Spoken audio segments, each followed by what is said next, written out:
turned up the brightness so you can see better. Okay,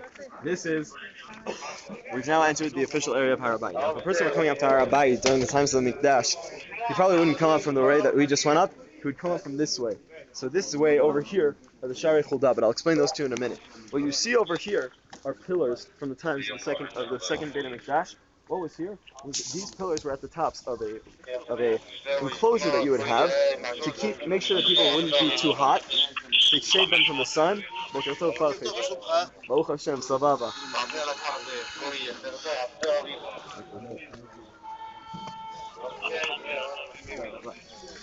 That's my friend Farfi who takes care of us up here. Now,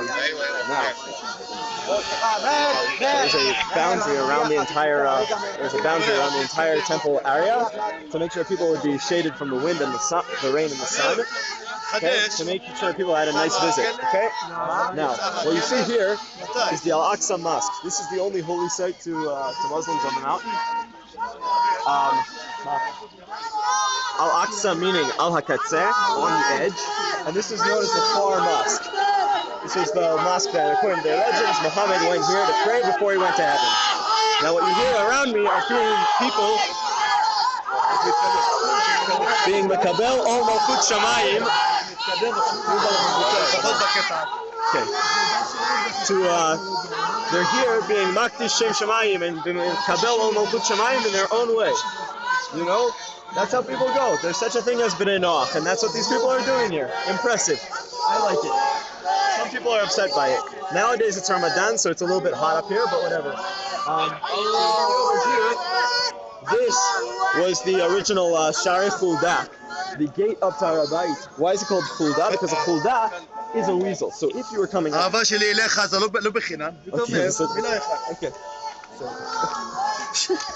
Okay, what you see over here is a Shari Chulda, which, why they called Chulda, is because they come up from below the ground like a weasel. Chulda is a weasel, and that a weasel goes under the ground and comes up. So the gates of Chulda led from outside and came up underneath. Now what you see in this massive area is what was one time known as Solomon's Stables.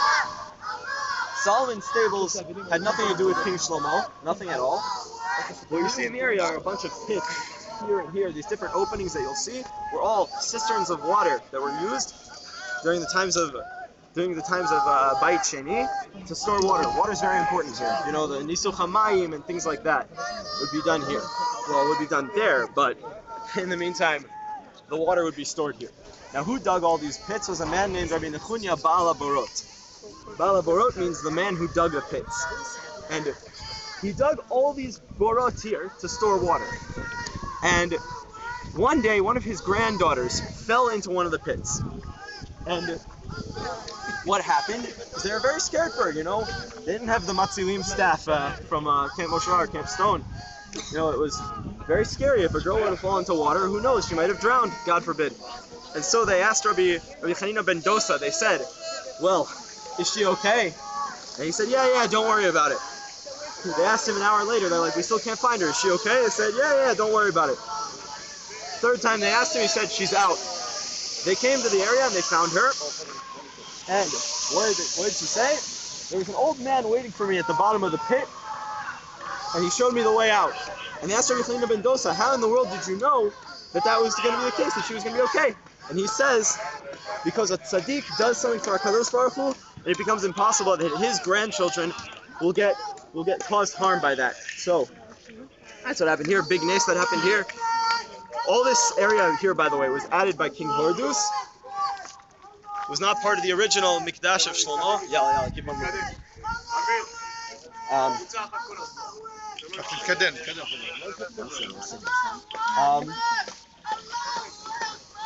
So they tell us to keep it with one group, so we're going to try and speed these things up. I'm sorry. Basically, this area, as you see, is a little bit less nice than the other area was, with all the stones. This was a new gate which was dug up to make people able to access the Temple Mount Bizman Hazeh. So it required a lot of digging, and what happened is that they picked up all the dirt without asking the Israeli authorities. They dumped the dirt outside, and that dirt contains so much rubble from the Khurban And while that was happening, some rabbis went in and they picked up ashes that they found among the dirt. And what they do with those ashes is that they give those ashes to chatanim on their wedding days. So if you were getting married, you take a little pinch of that and you put it right here on your metzach where your tefillin go, and that's the way that they commemorate the Khurban, is by taking actual ashes from the Khurban and putting them on their foreheads. Now, this wall right here is the eastern wall of the Har HaBayit. Okay, the eastern wall is the only original wall that exists from the first Beit HaMikdash. Everything else is an extension, and not all of this wall is original. But this wall is original from the first Beit HaMikdash, as I said. Now, in this area, you see is a lot of olive trees. Any olive tree which is here.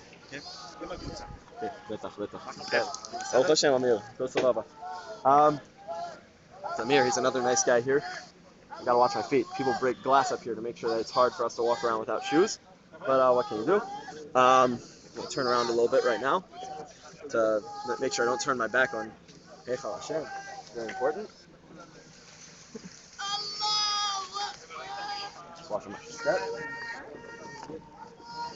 Any olive tree which is here when Mashiach comes is going to be ripped up and taken down, because you're not allowed to have trees on Har HaBayit because of the same issues. It's a matter of kavod, and these trees are here and they're not supposed to be here. So I know some rabbanim who try and rip some leaves out, but ever since then they figured things out and they stopped letting us take leaves off. So we don't do that anymore. So the Mishnah says that Al Yakel Adam Rosho, Lo Yakel Adam Rosho, Neged Sha'ar HaMizrach. Sha'ar HaMizrach, the person shouldn't act, clown around, person shouldn't fool around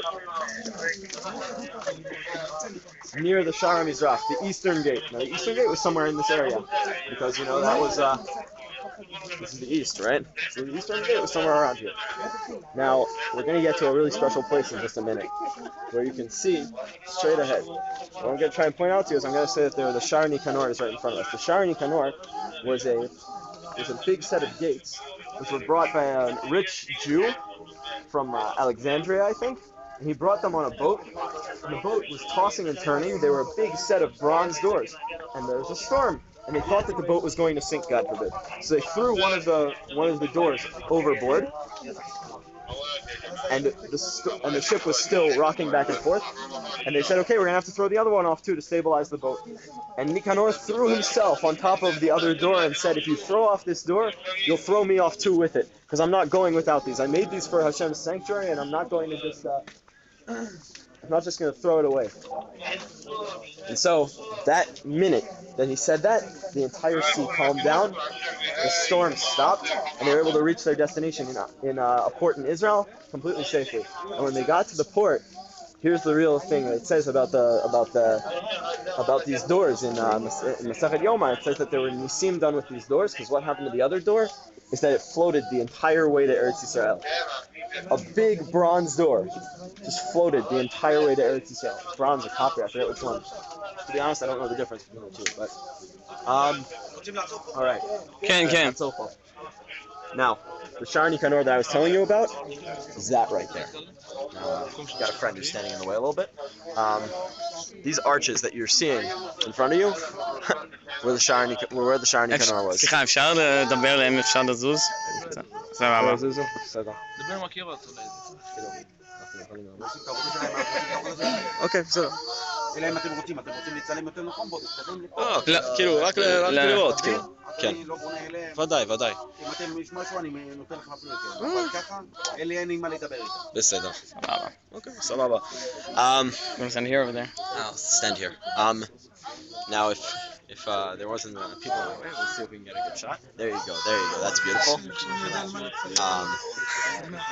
Now what's going on is they're discussing, potentially there's a guy who's committing the sin of davening. Now, right straight ahead of you, where Amir's not just moved from, you can see those arches that I was telling you about before. Beautiful place where the Sha'ar Nikanor was, under those arches, where those arches were. And beyond that, you'll see the big golden dome that you know so well, probably. the big golden dome is where the Beis HaMikdash was, according to the Radbaz. The Radbaz is the accepted opinion by most who go up here, and we say that the Beit HaMikdash was literally right underneath that. Because what was that dome originally called, actually? It was Bet al Maqdis. Bet al Maqdis means Beit HaMikdash. And that dome was called that, which indicates that it really was the place of the Beit HaMikdash. And that when Jews came up here and we were talking with the Muslim authorities, I asked them, where was your holy site? The Jews said here. So for a minute, we're going to sit and we're gonna think some positive thoughts for our friends who are sick, and for all the soldiers in the Israeli army and all these people that might need some help. We'll think positively for them for a few seconds because we can't daven here. But in the meantime, just some positive thoughts, and that'll be it.